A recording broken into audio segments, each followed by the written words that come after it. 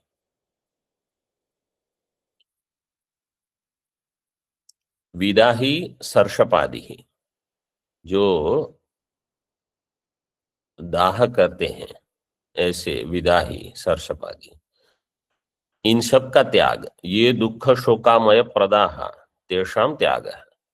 इनसे क्या होगा? दुख, मतलब पेट में ही दुख होगा, शोक अधिक भोजन करने से। और आमय, आमय का अर्थ है ये पाचन में कठिन होते हैं जो पेट में पड़े रहेंगे। कभी कभी क्या होता है,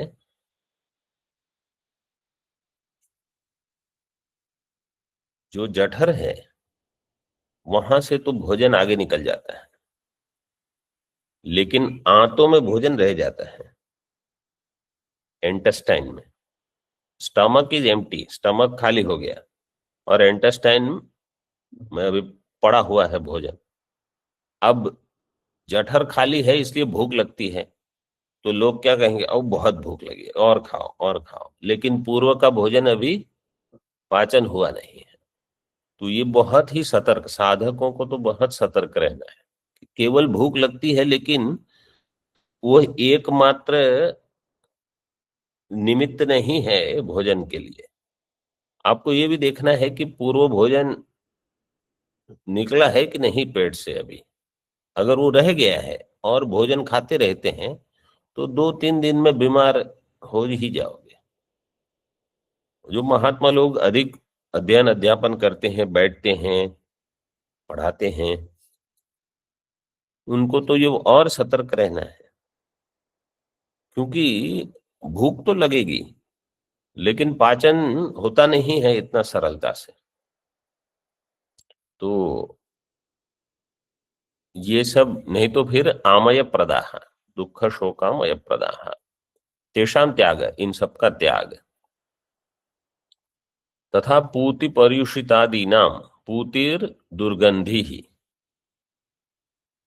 पूति में पुई विशरणे दुर्गंधे च ये धातु है।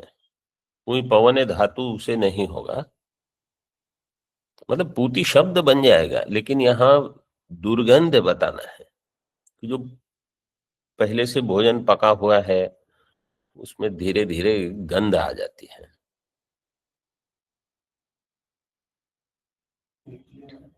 हम्म हम्म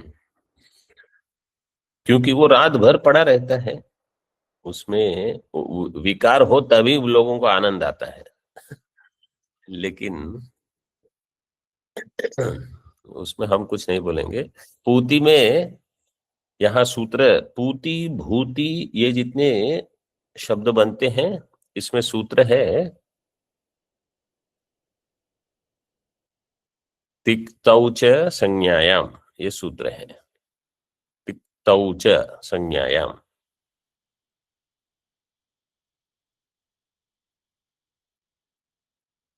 3-3-154 अष्टाध्याय,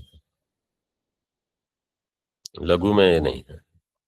और पर्युषित, पर्युषित में धातु क्या होगी? हाँ वस निवास है, फिर संप्रसारण होगा। इकार कहां से आएगा? वस निवास में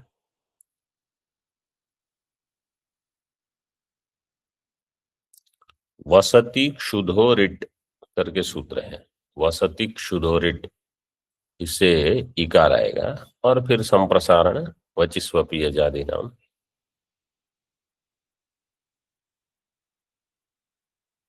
मतलब मुख्य कहने का ये श्लोक का प्रयोजन क्या है कि जिनका आहार बिल्कुल सात्विक हो वो प्रसन्न रहेंगे,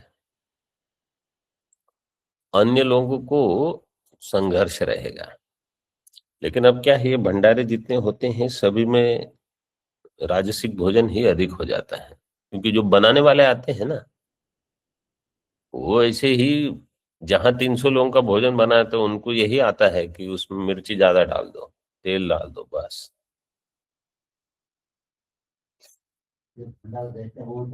हाँ वो भी, वो ज्यादा, हाँ कुछ पूति पर्युषितादीनाम पूतिर दुर्गंधिश्च पर्युषितम पुरातनम पक्वम, जो पहले पकाया गया हो ऐसा। सद रात्र्यंतरितम च, और रात भर पड़ा हो ऐसा भोजन। पुरातनम में क्या प्रत्यय लगा है? ट्युट्युलौ ट्युच्च सायं चिरम प्राणे प्रग्रे व्ययभ्यश ट्युट्युलौ तुच्च।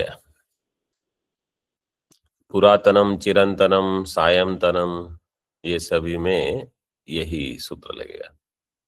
पुरातनम पक्वम सद रात्र्यंतरितम च पूति पर्युषितम आदि पदेन उच्छिष्टम। ये बाकी जो गीता के श्लोक में जो दिए हैं वो सब समझ लेने हैं, यहाँ केवल निमित्त उपलक्षण दिए हैं।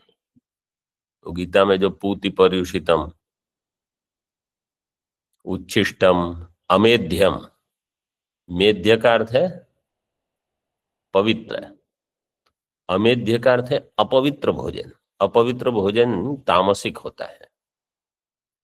पवित्र का अर्थ है जब भोजन बनता है तो पवित्र भावनाएं हैं जो बनाने वाला है उनकी, और फिर ईश्वर को आपने नैवेद्य दिया है, फिर उस नैवेद्य के बाद जो है वो हो जाएगा मेध्य, और अन्यथा अमेध्यम।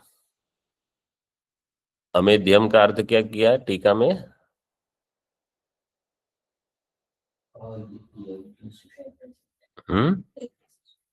ठीक से पढ़ो। इसलिए मैंने प्रश्न पूछा।